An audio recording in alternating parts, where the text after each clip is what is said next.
اور آپ جمع ہیں سب الحمدللہ واقف ہے کہ ہم سب کے درمیان ہمارے مخدوم گرامی اور عالم اسلام کا اکبری ادارہ جامعہ اسلامیہ ارشاد العلوم عبدالقوت شیخ الحدیث حضرت مولانا شیخ رضوان الدین صاحب معروفی خلیفہ مجاز حضرت مولانا مولوی صاحب کالینہ دامت برکاتہ العالیہ حضرت ہمارے سامنے موجود ہے۔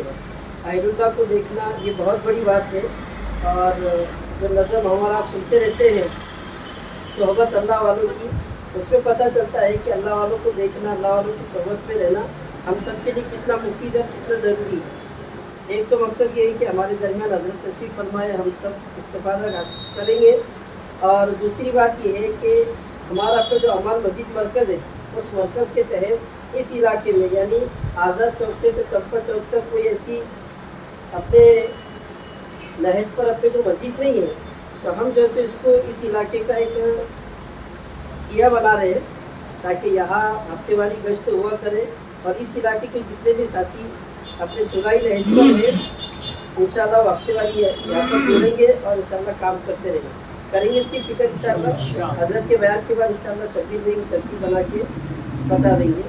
باقی دوسری بات یہ ہے کہ حضرت تصوف کے تعلق سے ہمیں بتائیں گے کہ آدمی کی توبہ کیسی ہوتی ہے، اللہ والوں کے ذریعے سے اصلاح کیسے ہوتی ہے، انشاءاللہ سب باتیں ہمارے سامنے آئے گی۔ لیکن آئندہ مہینے بھی اسی آج سے مکمل ایک مہینے کے بعد حضرت کا اور ایک سفر رہے گا جو بالکل خانقاہی نظام کے نہج پہ رہے گا انشاءاللہ۔ اس کی تیاری آپ حضرات تک پہنچا دی جائے گی، کیسی تیاری ہوئی، کیا ہوئی، وہ بڑے پیمانے پہ رہے گا، اور 3 بار کا نظام رہے گا انشاءاللہ، تو اس کی بھی دعوت چلانے کی ساتھی کوشش کریں گے انشاءاللہ۔ اب میں مختصر تلاوت کے لیے ہمارے مولانا غلام صاحب سے درخواست کرتا ہوں کہ آئے اب تلاوت۔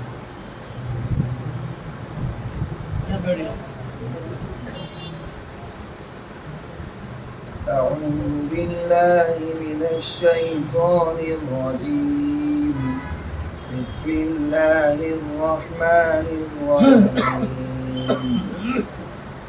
الله لا إله إلا هو الحي القيوم لا تأخذه سنة ولا نوم له ما في السماوات وما في الأرض من ذا الذي يشفع عنده إلا بإذنه يعلم ما بين أيديهم وما خلفهم ولا يحيطون بشيء من علمه إلا بما شاء وسع كرسيه السماوات والأرض ولا يؤوده حفظهما وهو العلي العظيم صدق الله العظيم۔ بس اب تلاوت کے بعد ہم حضرت کی خدمت میں درخواست کرتے ہیں کہ حضرت تشریف لائے اور ہم سب کو کلمات عالیہ سے مستفید فرمائیں۔ آخر میں ایک اعلان یہ ہوگا کہ یہ جو ادارہ ہے قرآنی موسیقہ اوراق کا حفاظتی ادارہ، اپنے مسجد میں اپنے محلوں میں جہاں بھی ایسے قرآن جو استعمال میں نہ ہو تو اس ادارے میں جمع فرمائیں۔ حضرت ہی کی دعا سے اس کا آغاز ہوا تھا اور حضرت ہی کی اصل سرپرستی میں چل رہا ہے، تو ساتھی اس بات کو بھی دھیان میں رکھیں۔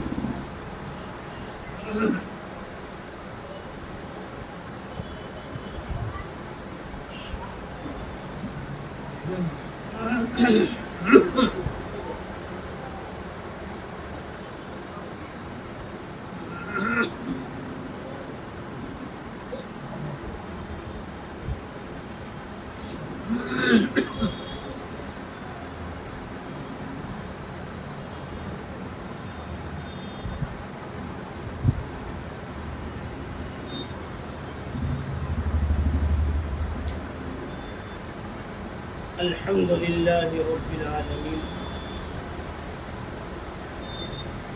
والعاقبة للمتقين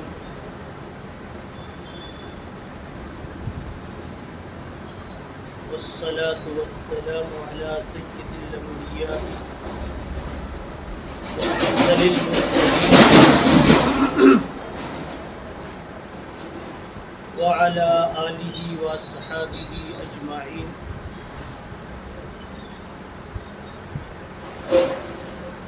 أما بعد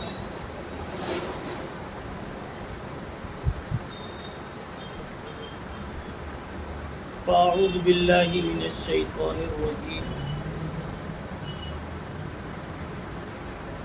بسم الله الرحمن الرحيم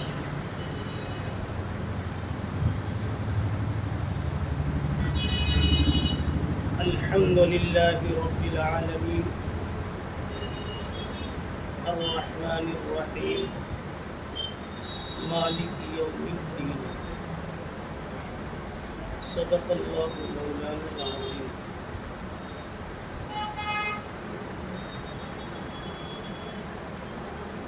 محترم بزرگوں، دوستوں،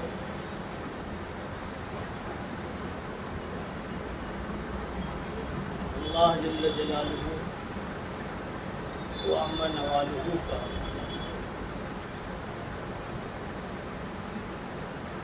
بہت بڑا کرم ہے، اس کا احسان ہے کہ اس نے دین سیکھنے سمجھنے کے لیے ہمیں ایک جگہ اکٹھا ہونے کی توفیق عطا فرمائی.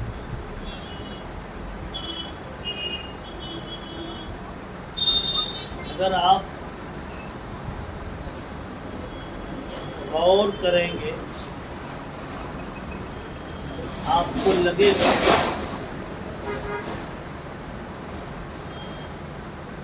کہ آج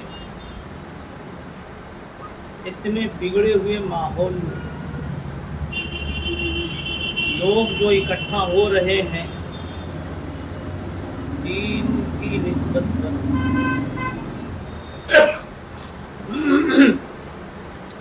چاہے کسی بھی عنوان سے، کسی بھی ادارے سے، کسی بھی تحریک سے جڑ کر، یہ اصل میں جناب محمد رسول اللہ صلی اللہ علیہ وسلم کا معجزہ ہے.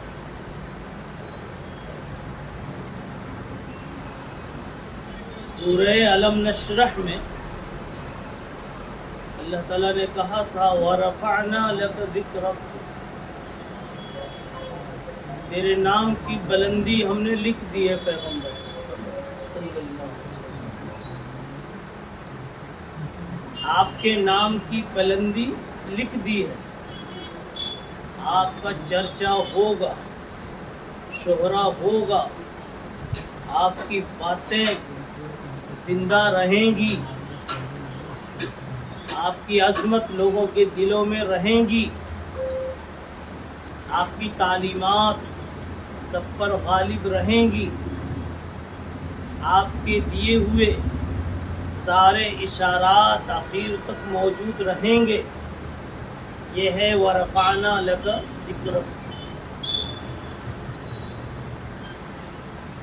سرکار دو عالم صلی اللہ تعالی علیہ وسلم نے اپنی مبارک زندگی سے جو نقشہ دیا وہ سارا کا سارا نقشہ آج امت میں موجود ہے الحمدللہ. بس کمی کیا ہے، وہاں نبی کی آنکھوں کے سامنے ایک ایک صحابی میں ساری خوبیاں نظر آتی اور خود جناب رسول اللہ صلی اللہ علیہ وسلم میں ساری خوبیاں ایک جگہ. لیکن آج امت میں یہ چیزیں بٹ گئی مگر نبی کی ہر چیز موجود، ہر چیز موجود. نبی کا آنسو بھی آج امت میں موجود ہے، امت میں رونے والے آج بھی موجود ہیں. ہم نہیں روتے، آپ نہیں روتے، وہ نہیں روتا، لیکن رونے والے بہت سارے موجود ہیں. اب کوئی زمانہ ایسا نہیں آئے گا جہاں رونے والے نہ رہیں. اللہ کی بارگاہ میں رونے والے رہیں گے. نبی پاک صلی اللہ علیہ وسلم کی ایک صفت مبارک دشمن کو معاف کرنا، دشمن کے ساتھ حسن سلوک کرنا. یہ خوبی بھی امت میں ہے اور امت میں رہے گی. یہ اور سی بات ہے کہ ہر ایک میں نہ رہے، کسی کسی میں تو ضرور پاؤ۔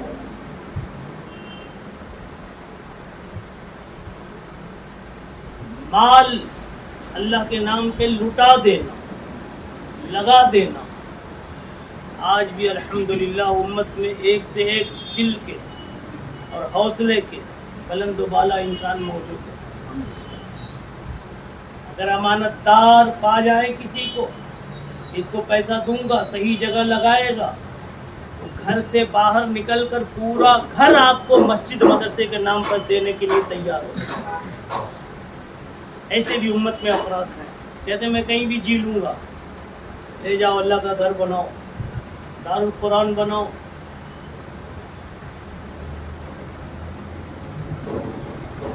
نبی پاک صلی اللہ تعالی علیہ وسلم کے اخلاق عالیہ کے مطابق جینے والے امت میں بہت سارے لوگ موجود ہیں۔ معلوم کیا ہوا، نبی پاک علیہ الصلوۃ والسلام کی ایک ایک ادا قیامت تک باقی رہے۔ آپ نے اذان سکھا دی، اذان چل رہی ہے، اذان میں آپ کا نام بلند ہو رہا ہے۔ ایک سیکنڈ بھی 24 گھنٹے میں ایک لمحہ بھی ایسا نہیں جس میں اللہ کے نبی صلی اللہ علیہ وسلم کا نام اور آپ کی دی ہوئی اذان کی آواز نہ آ رہی۔ ایک وقت میں کتنی مسجدوں کی اذانیں ساتھ ساتھ میں ہوتی رہتی۔ وَرَفَعْنَا لَكَ ذِكْرَكَ۔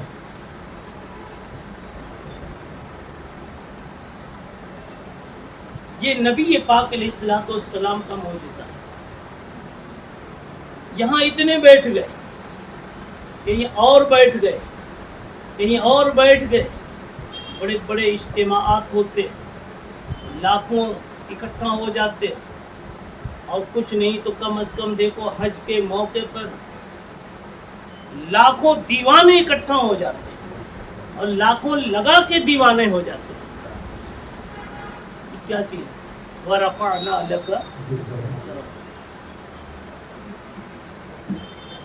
قیامت تک یہ نظام رہے گا کہ نبی پاک صلی اللہ علیہ وسلم کی ایک ایک سنت کو، ایک ایک ادا کو باقی رکھنے والے امت میں افراد موجود رہیں۔ بلکہ اس نبی کی عظمت کی ایک کڑی یہ بھی ہے کہ آج اگر دیکھو 8 سال کا بچہ، 6 سال کا بچہ، 9 سال کا بچہ سینے میں 30 پارے یاد کر کے حافظ قرآن بن جاتا ہے۔ 9 سال کے تو بکثرت مل جائے گا۔ کیا بات ہے! وَرَفَعْنَا لَكَ ذِكْرَكَ، میرے نبی نے جو قرآن لا کے سنا دیا، قیامت تک اب اس کو کوئی مٹا نہیں سکتا، اس آواز کو کوئی تباہ نہیں سکتا۔ نبی پاک صلی اللہ علیہ وسلم نے تزکیے کا بھی کام کیا، دلوں کی صفائی کا۔ آج بھی لوگ اپنے کو مزکا اور مربع بنانے کے لیے، اپنا کھوٹ اندر سے نکالنے کے لیے، اپنی بیماری کا علاج کرنے کے لیے تنہائیوں میں پیروں سے اپنی باتیں کہتے ہیں، ورنہ کون ہے جو اپنا عیب کسی کو سنائے؟ یہ کیوں فکر ہوئی جی؟ کہاں سے یہ سبق ملا؟ یہ وہیں سے ملا جس کے بارے میں وَرَفَعْنَا لَكَ ذِكْرَكَ ہے۔ ایک ایک ادا نبی کی قیامت تک باقی ہے۔ اب اس پر ایک کڑی اور جوڑ لیجیے۔ ابھی تک تو یہ تھا قرآن زندہ رہے، قرآن کی حفاظت ہوگی۔ ہم تو اس فضل ربی میں دیکھ رہے ہیں کہ قرآن جن اور آگ پہ لکھا ہوا ہے، ان اور آگ کی حفاظت کا بھی اللہ نے ایک منظم نظام بنا دیا، اور یہ امت کی ایک بہت بڑی بھول پائی جاتی تھی، تو اللہ کو رحم آیا اور یہ ادارہ بنا دیا۔ کبھی ہمارا ذہن نہیں گیا۔ اصل میں ہم بے انصافی کے بھی عادی ہو چکے ہیں۔ بے انصافی کے عادی ہو چکے. ہر جگہ دو رخاپن ہے، ہر جگہ دو رخاپن. خریدنے جاتے ہیں چاول کے ایک ایک دانے کو دیکھتے. ہمارے من کے خلاف تو نہیں ہے، کچا تو نہیں ہے.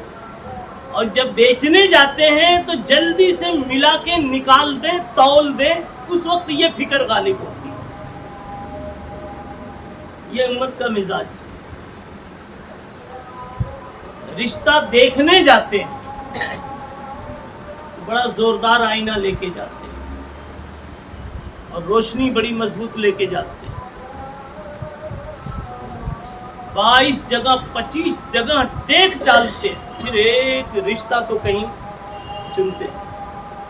اور جب کہیں اپنا معاملہ آتا تو کئی کمزوریوں کو چھپا کر کے رشتہ کر ڈالتے ہیں. یہ انسان کا ایک مزاج ہے.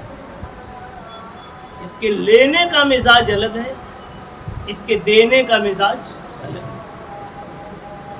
یہ چاہتا ہے کہ میرا عیب کوئی نہ جانے، میرا وضو ٹوٹا تو کسی کو خبر نہ ہو. لیکن دوسرے کی چھوٹی بھی بات معلوم ہو گئی تو چوراہے پہ لانے کی کوشش کرتا ہے. مزہ آتا ہے. کہتا ہے ارے بابا دیکھا وہ کیا ہو گیا. تو دوسرا کہتا ہے کیا ہو گیا. لو اب داستان شروع. چین نہیں آتا جی آپس کی مجلسوں میں، ملاقاتوں میں، جب تک کہ کسی کی کہانی شروع نہ ہو جائے. چین نہیں آتا. اور خود ہم اپنے بارے میں یہ مزاج رکھتے کہ ہم سے کچھ بھی ہو جائے، کوئی ہمیں چھیڑے نہیں، ہماری کوئی بات کہیں کہے نہیں. یہ انسان کا دو رخا مزاج. اب سنیے یہ بات کیوں کہہ رہا ہوں، بات مسجد تک پہنچائے.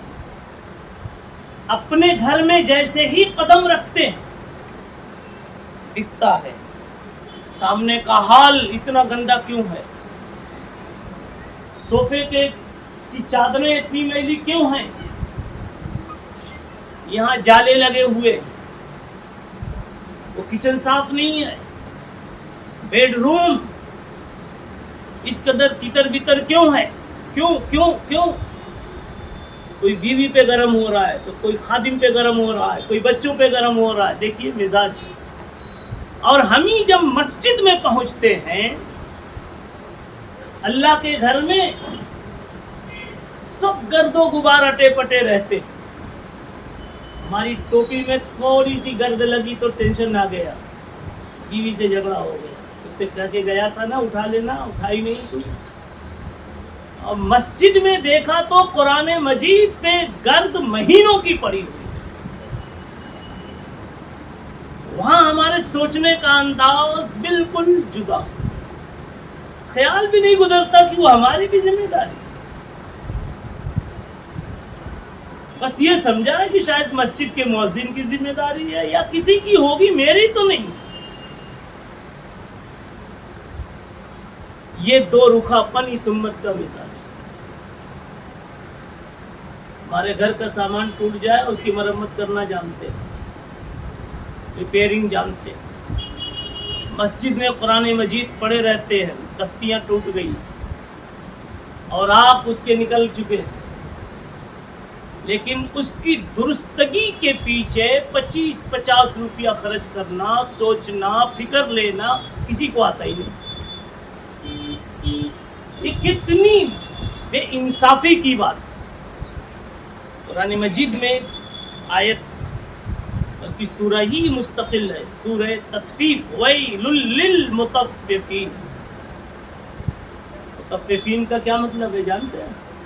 جس کے لینے کا پیمانہ یعنی ترازو الگ، دینے کا ترازو الگ. بیچتا ہے، دیتا ہے 200 گرام کم ہی دے دیتا ہے، 900 گرام کو کلو بنا دیتا ہے.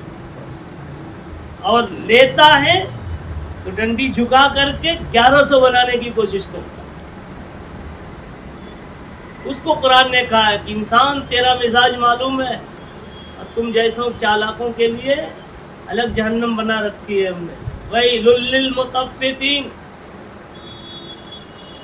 وہ ایک بات ہے ہنسنے جیسی لیکن بڑی پتے کی بات.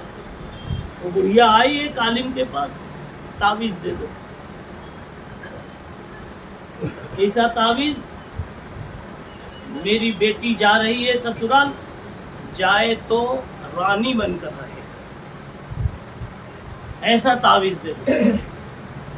حضرت نے لکھ دیا, شاید حضرت رہے ہوں گے موڈ میں, لکھ دیا. گئی تو رانی بن کے رہ رہی, سب پر جما کے رہتی, سب پر چھا گئی. پھر آئی 6 مہینے کے بعد, ایک اور تعویذ دے دو, میری بہو آ رہی ہے, آئے تو نوکرانی بن کر رہے. یہ انسان تیری سوچ ہے. اور یہ مرض اتنا لمبا چوڑا ہے جی کہ کہاں سے کہاں پہنچایا جائے.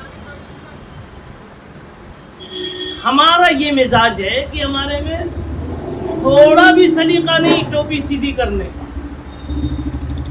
تھوڑا سا سلیقہ نہیں سرما سجانے کا, خوبی کچھ بھی نہیں, برائے نام کچھ ہو تو ہو, لیکن ہم بے قرار ہیں کہ ہماری کوئی تعریف کرے. جب تعریف کا نمبر آئے تو ہمارا بھی نام آئے. اور ایک آدمی سے ہماری بنتی نہیں, لیکن وہ بہت علم والا ہے, تقوی والا ہے, لیکن ہم سے نہیں بنتی کسی. ہم اس کی تعریف سننے کے لیے تیار ہیں, کرنا تو آگے کی بات. بھئی یہ سب ہے کہ نہیں مزاج؟ وَيْلٌ لِّلْمُطَفِّفِينَ. یہ دو رخا پن نکالنا چاہیے. اس وقت میرے سامنے بات کرتے کرتے 2 بنیادیں آ گئی, اسی کی روشنی میں بات کر رہا ہوں, اور ابھی میں جوڑ دوں بات پوری ہو جائے گی. ایک بنیاد تو یہ ہوئی کہ یہ میں اتنا لمبا نظام دیکھ رہا ہوں, اتنے سارے قرآن مجید جو مختلف مسجدوں سے لائے گئے ہیں, مختلف گھروں سے لائے گئے ہیں.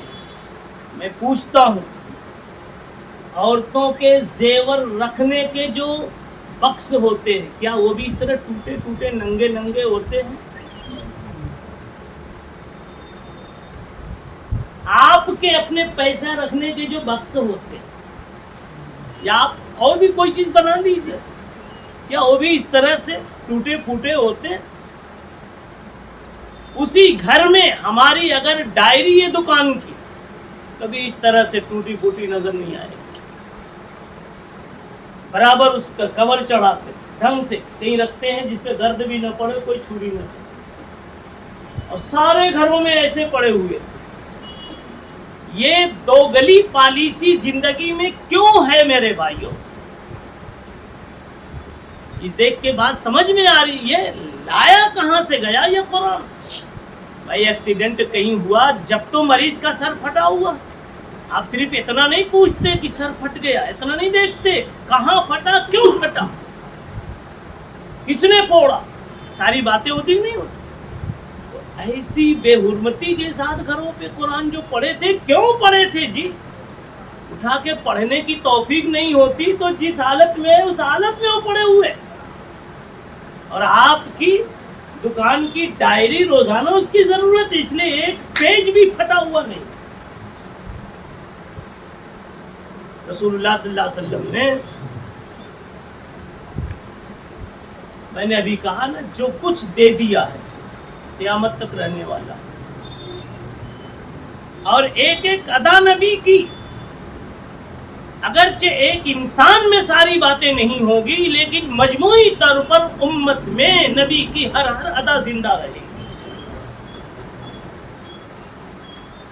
اب یہ کہہ کے میں متوجہ کر رہا تھا کہ ہمیں یہ دیکھنا ہے کہ ہمارے حصے میں بھی نبی کی کوئی ادا آئی کی نہیں آئی, نبی کی کوئی خدمت آئی کی نہیں آئی. نہیں آئی تو اس کی فکر کرنے کی ضرورت ہے. آپ مدرسہ نہیں چلا سکتے تو مدرسہ چلانے والوں کا سپورٹ تو کر سکتے. پیسے سے نہیں کر سکتے تو آپ اپنے بیٹے, پوتے, نواسے کو مدرسے میں داخل کر کے مدرسے کو آباد تو کر سکتے.